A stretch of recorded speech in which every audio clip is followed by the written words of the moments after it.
I came back from college to find my childhood home empty, with my belongings tossed into garbage bags on the porch. What happened? Stay tuned to find out. Hey there! I'm so glad you're here for today's story.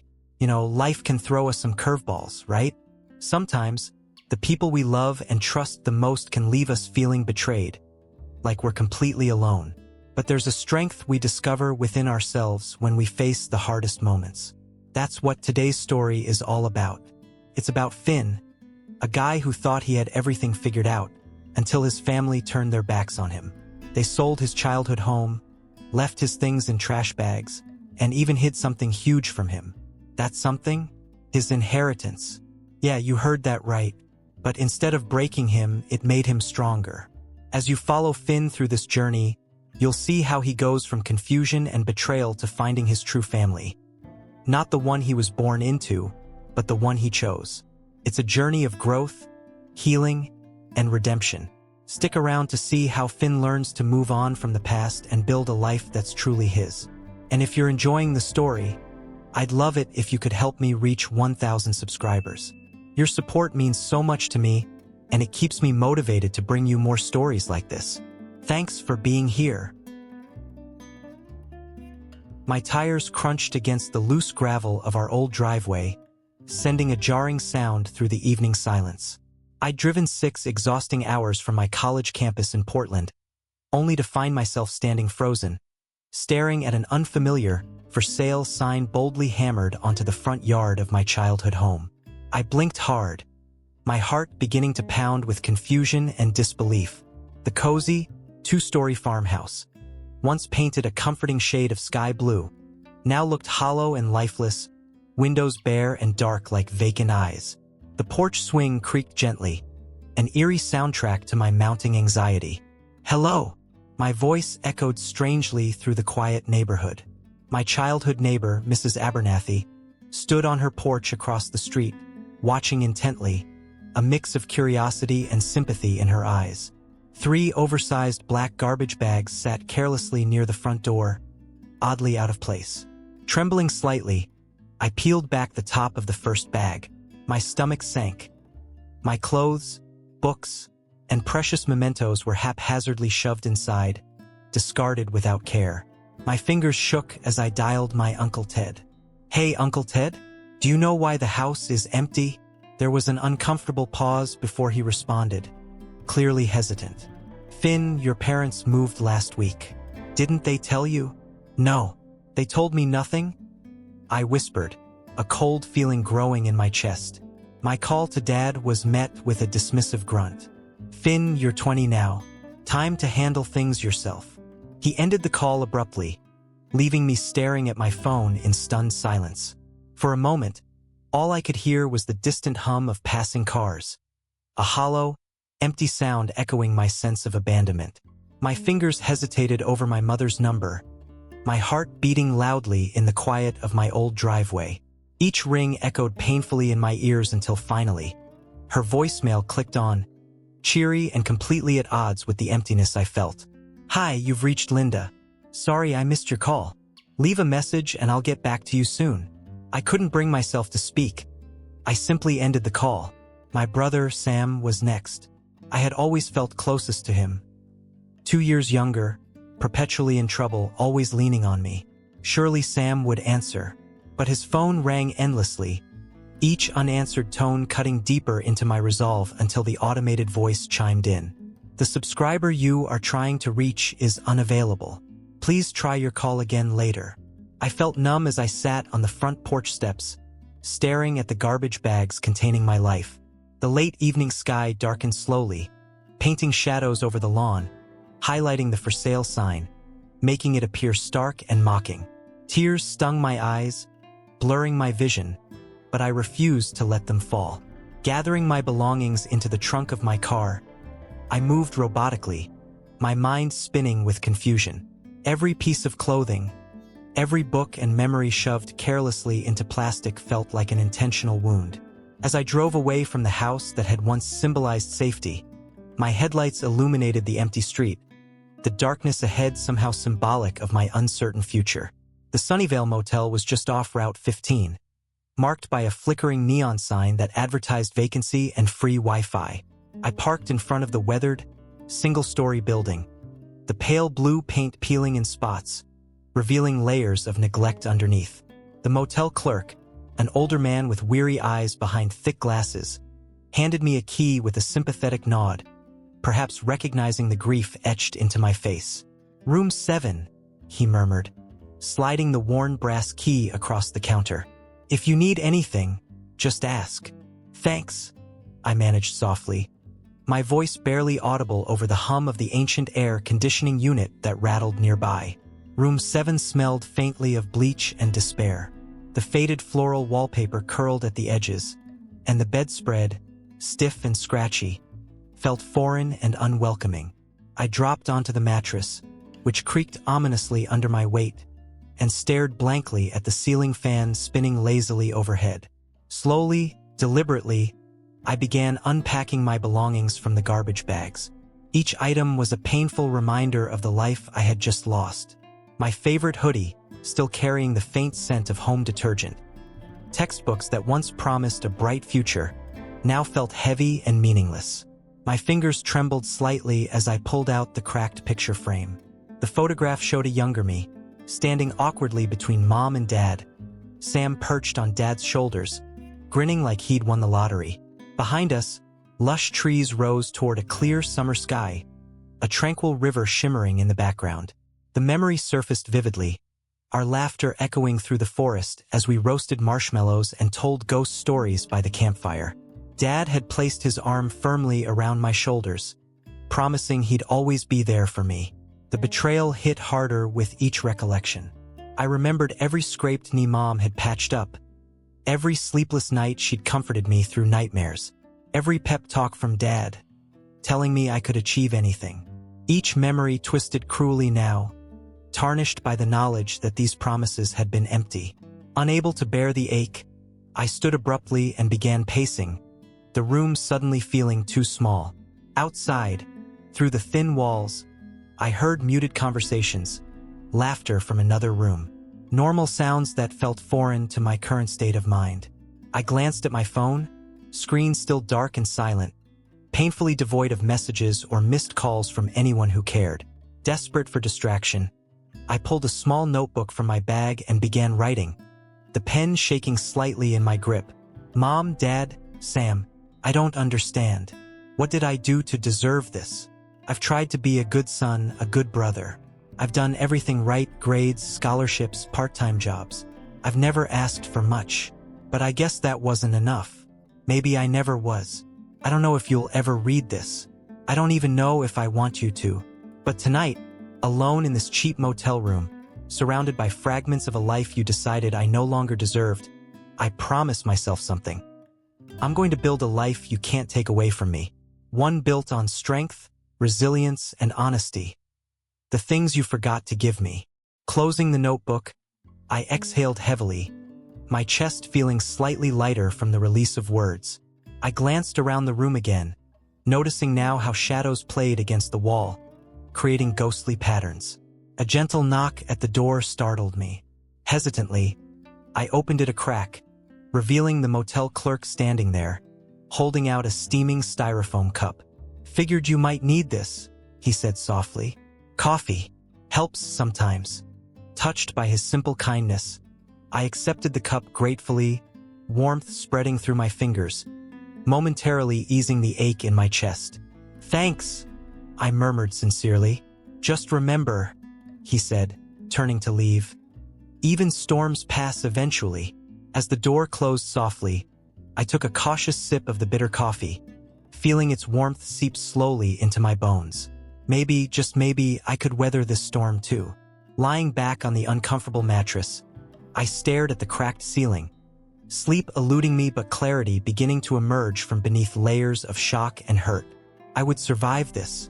I would become stronger, wiser, and kinder for it. That night, despite the ache in my heart, I felt a quiet resolve settling within me. A promise to myself, firm and unshakable. No matter how deep the wounds, I would not let my family's betrayal define who I became. Instead, I'd craft a future on my own terms, a life so full of purpose and integrity that no one could ever dismantle it again. Returning to Portland felt surreal, as if I were stepping back into a parallel universe, one where life continued around me, blissfully unaware of the quiet upheaval in my heart. The city greeted me with its familiar cool drizzle, gray skies enveloping everything in a comforting melancholy that matched my mood perfectly.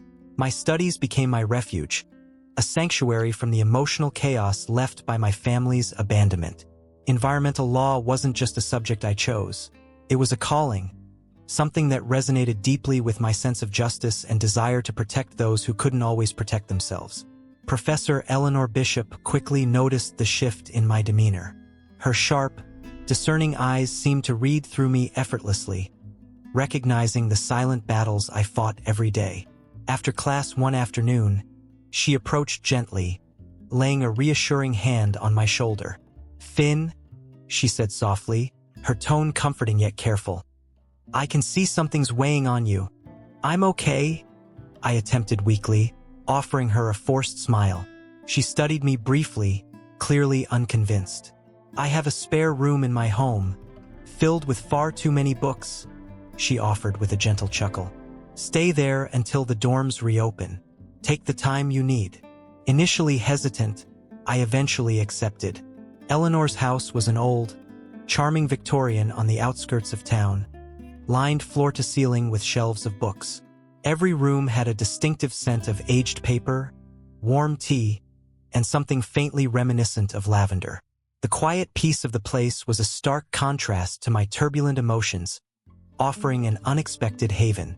Eleanor would often sit across from me at her cozy kitchen table, a steaming cup of chamomile tea in her hands, patiently listening as I wrestled with complex emotions. Resentment, confusion, loneliness. She never pushed or prodded, just quietly shared wisdom and stories from her own past struggles. Her gentle presence gradually allowed me to voice the hurts I'd been burying deep. To further channel my feelings, I immersed myself completely into my new internship at Green Future Advocates, a nonprofit fiercely dedicated to fighting environmental injustices. Located in a modest office downtown, Green Future buzzed with idealism and determination. My co-workers, passionate and dedicated individuals like Sarah, a relentless environmental attorney, and Marcus, a driven young advocate, quickly became mentors and confidants.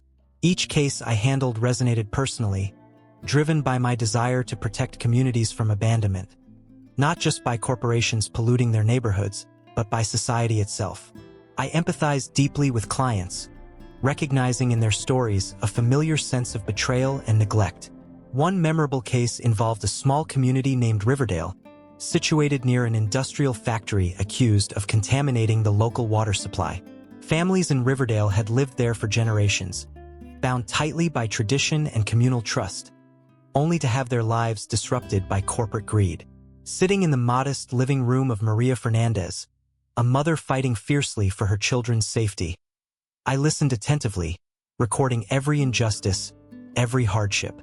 The parallels to my own situation were undeniable.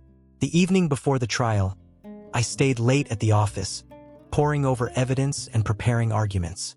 Eleanor dropped by unexpectedly, placing a cup of coffee beside me as she quietly observed my work. "You're taking this case personally," she noted gently. "How could I not?" I sighed deeply, exhaustion creeping into my voice. They trusted someone who let them down, and now they're fighting alone. "You're not just representing their rights," Eleanor reminded me softly. "You're representing hope. Finn, that's your greatest strength, your empathy." Her words steadied me. At the trial, I spoke passionately and meticulously, presenting evidence and articulating the community's plight. We won decisively, forcing the factory to fund comprehensive cleanup efforts and pay significant damages to Riverdale residents. The gratitude in Maria's tear-filled eyes afterward felt profound, validating my chosen path. Despite these successes, my phone constantly buzzed, interrupting moments of peace with harsh reminders of my unresolved past. Voicemails from my family swung wildly from angry demands to emotional pleading, yet never once expressing genuine remorse or acknowledgement of the pain they'd inflicted. One evening, while sorting through case files at Eleanor's dining table, my phone vibrated persistently. Glancing at the screen, my stomach knotted. Another message from my mother flashed coldly. "Finn, enough is enough. We raised you better than to ignore your family. Call us." Anger flared sharply within me. I closed my eyes briefly, took a calming breath, and finally pressed block. This act, repeated with each family member's number, felt simultaneously freeing and incredibly painful. Eleanor found me later, visibly shaken, sitting alone in the dim glow of a table lamp. Blocking them wasn't easy, I confessed, my voice unsteady. But necessary. She nodded understandingly. Sometimes cutting ties isn't about losing something. It's about reclaiming yourself. Afterwards, nights at Eleanor's home became quieter but more reflective. I often found myself in her quaint, dimly lit library, flipping through well-worn volumes of literature, philosophy, and history. Each page seemed to speak to resilience, courage, and the human capacity to rebuild from ruin. Stories of perseverance strengthened my resolve, slowly transforming my bitterness into determination. Weekends became opportunities for healing. Marcus invited me on hiking trips, long trails through Oregon's lush forests and rolling hills. The outdoors provided profound solace, the silence and beauty of nature gently pushing me towards acceptance. With each step, each climb, I felt stronger, more self-assured. At Green Future, my dedication deepened. New cases felt like personal missions, each victory symbolic of my own gradual healing process. Clients weren't just cases. They were mirrors reflecting my resilience, teaching me valuable lessons about community, trust, and the importance of fighting for what mattered. Months into this new routine, I found myself sitting on Eleanor's porch one cool evening, sipping tea and watching twilight settle over Portland. For the first time in what felt like forever, a sense of genuine peace enveloped me. Though scars remained, they no longer defined me. My past wasn't something to escape. It was something I had learned from, something shaping the stronger person I was becoming. In that quiet, reflective moment, I realized Eleanor was right. My empathy was not a vulnerability, but a strength, a powerful force fueling my journey forward. And with this newfound clarity, I understood that building from scratch wasn't about erasing my past, but integrating it into a meaningful, purposeful life. Hey, are you finding the story interesting so far? If you are, make sure to subscribe to the channel so we can continue the adventure together. The best part is just ahead. Months later, a plain, cream-colored envelope arrived unexpectedly, addressed formally and sealed with a gold-embossed emblem from a prestigious law firm. My heart pounded in my chest as I opened it, my fingers trembling slightly from apprehension. Inside, the heavy cardstock felt almost imposing, the words written in a precise, professional tone. "Mr. Finn Harrington, we are pleased to inform you of your inheritance from your late grandfather, Malcolm Harrington.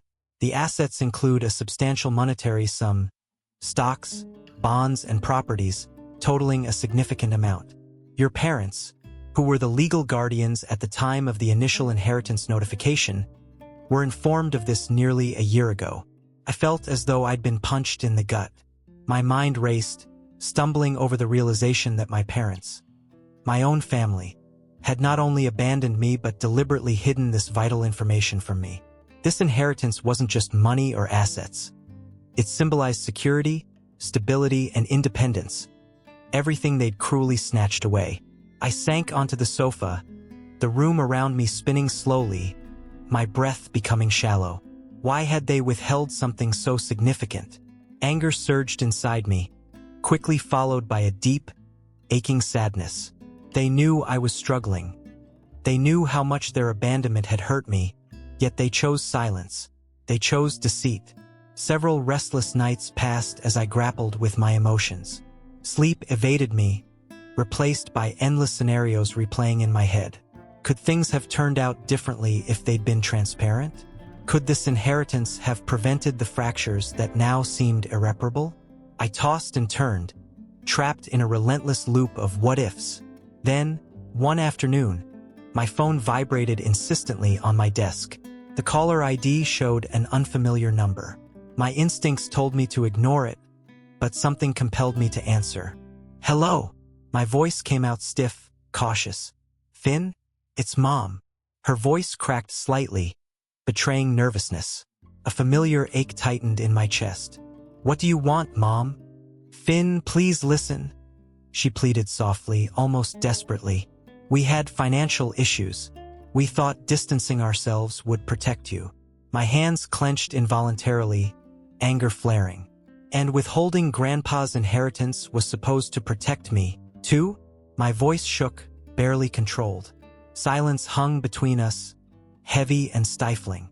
Finally, she whispered, "Your father made mistakes. He thought it would be best." Best? Best for whom, exactly?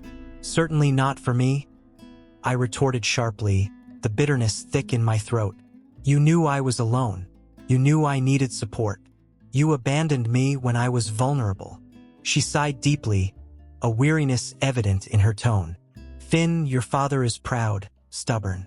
When he lost his job, when our debts started piling up, his pride wouldn't let him accept help. Not even from family." I laughed bitterly, a harsh sound devoid of humor. "But it let him hide money that belonged to me? Did his pride allow him to justify that too?" She hesitated. "Finn, we made bad choices. We were scared. Your father convinced me that if you knew about the inheritance, you'd leave us behind. Sounds absurd now, I know. But at the time, we believed it." Her confession hung in the air, raw and vulnerable, yet somehow inadequate. It was a half apology, mixed with excuses and blame shifting. It only intensified my frustration. After the call, the silence of my apartment felt louder, each ticking second amplifying my loneliness. I couldn't resist the urge to dig deeper. Grabbing my laptop, I pulled up social media, hesitating briefly before typing my mother's name into the search bar. The profiles appeared quickly. I clicked on her latest posts, and my stomach churned painfully. Recent pictures showed them in front of a sprawling, beautiful Florida home, pristine white paint gleaming under the sunshine. My father stood proudly beside a sleek, brand-new SUV, while my mother smiled broadly, her arms draped casually around my brother Sam, who looked carefree and content. The caption beneath the picture mocked me cruelly, "Enjoying our fresh start. So grateful for new opportunities." Grateful. They were grateful for a fresh start. A fresh start that had cost them their eldest son. There was no sign of hardship, no evidence of financial struggles they had claimed. Instead, their posts flaunted prosperity, comfort, and happiness, none of which I shared. I stared numbly at the images, each one a painful reminder of my family's deliberate deception. They had chosen to erase me to rebuild their lives without me. Bitterness and resentment surged inside me, but beneath that rage lay a deep, throbbing sadness, a sense of loss more profound than any I'd experienced before. That evening, I found myself wandering the city aimlessly, trying desperately to clear my head. I ended up at a small coffee shop tucked between tall buildings, its warm lights inviting amidst the cold evening gloom. Inside, I ordered a cup of strong coffee, settling at a small table by the window. Outside, the world moved past in a blur, oblivious to my internal storm. An elderly woman sat at a nearby table, noticing my troubled expression. After several moments, she leaned over gently. "Pardon my intrusion, dear," she began softly, her eyes kind and wise. "But whatever weighs so heavily on your heart, sometimes talking helps." Surprised yet touched by her compassion, I found myself sharing more than I'd intended, about my family's abandonment, the withheld inheritance, and the painful revelations. She listened quietly, nodding occasionally. When I finished, she reached across the small space between us, patting my hand comfortingly. "Family isn't always blood, dear. Sometimes family is who we choose. People who value you, who stand beside you, no matter what." Her words resonated deeply, planting seeds of understanding and acceptance within me. Perhaps the betrayal I'd endured was less about loss and more about gaining clarity, about learning to build relationships founded on trust, respect, and genuine love rather than obligation. As I walked home later, the city's lights glittering softly against the night sky, I felt a subtle shift within myself. Though my heart still ached, I began to sense the beginnings of acceptance and the determination to move forward on my terms. My family's actions might have wounded me deeply, but they no longer defined my future. From this moment forward, I would reclaim my story and shape my own narrative, a narrative built on strength, truth, and resilience. The ballroom of the annual Green Future Gala buzzed with an air of excitement and anticipation. Elegant chandeliers cast warm, golden hues over tables adorned with fresh floral arrangements. Gentle laughter and hushed conversations filled the spacious hall, mingling harmoniously with the soft melodies played by a jazz quartet near the stage. I adjusted my tie, heart thudding softly in my chest. Tonight marked not only a crucial milestone in my career, but also the culmination of months of relentless dedication and emotional healing. As I scanned the room, rehearsing my speech silently, the entrance doors opened abruptly. The familiar faces that appeared caught me off guard, sending an instant jolt through my chest. Dad walked stiffly ahead, his posture rigid, expression stern. Mom followed closely, her eyes darting nervously around the room, searching until they locked onto mine. Behind them, Sam lingered awkwardly, his posture uncertain, hands buried deep in his pockets. The buzz of the room faded into a muted hum as my heartbeat filled my ears. I hesitated, unsure whether to confront them or turn away, but before I could decide, my family approached, their presence impossible to ignore. "Finn," Dad began, his voice formal and clipped, "it's time to move past this childish drama." My chest tightened, a bitter laugh escaping despite my effort to stay composed. "Childish? You left my belongings in trash bags, sold our home without notice, withheld my inheritance, and I'm childish." Mom stepped forward slightly, her voice shaking. "Finn, we misunderstood." I raised a hand gently yet firmly, cutting her off. "No, you didn't misunderstand. You chose comfort over family. You made deliberate choices, knowing they would hurt me." Sam shifted uncomfortably, finally speaking up. "Finn, man, I'm sorry. Really, I didn't know what was going on. If I had." "I believe you, Sam," I replied softly, the anger in my voice tempered by a sadness I couldn't hide. "But it doesn't change what happened." Dad's jaw tightened visibly. "We came here to make peace. Isn't it time you stopped punishing us?" "Punishing you?" My voice rose slightly, drawing a few glances from nearby tables. I lowered it quickly, regaining composure. "This isn't punishment, Dad. This is accountability. This is recognizing what you did and accepting the consequences." Mom reached for my arm, her voice pleading. "Finn, please. We want to fix things. We're still your family." I stepped back gently, shaking my head. Family doesn't treat each other like disposable possessions. Family doesn't lie and abandon each other at their lowest moments. The announcement from the MC calling my name interrupted our confrontation. My pulse quickened, a reminder of the significance of tonight's speech. Taking a deep breath, I met their eyes one final time. "I have a speech to give." Turning away, I walked toward the stage, each step reinforcing my resolve. The applause and bright lights momentarily overwhelmed me as I approached the podium, but then clarity settled in. I looked out into the audience, spotting Eleanor, Sarah, Marcus, and other colleagues whose faces radiated genuine support. My voice rang clear and steady as I began speaking, outlining our vision of community-driven environmental justice. I shared stories of resilience, hope, and collective strength, lessons I'd learned not only from my work, but also from my personal journey. Tonight, I spoke passionately, is about recognizing that true community, true family, is built not by blood alone, but through shared experiences, mutual support, and genuine empathy. I stand before you as proof that family is who we choose, the people who stand beside us through life's harshest storms. The audience erupted in applause, their enthusiastic response warming my heart. Descending the stage afterward, I was immediately surrounded by colleagues and friends congratulating me warmly.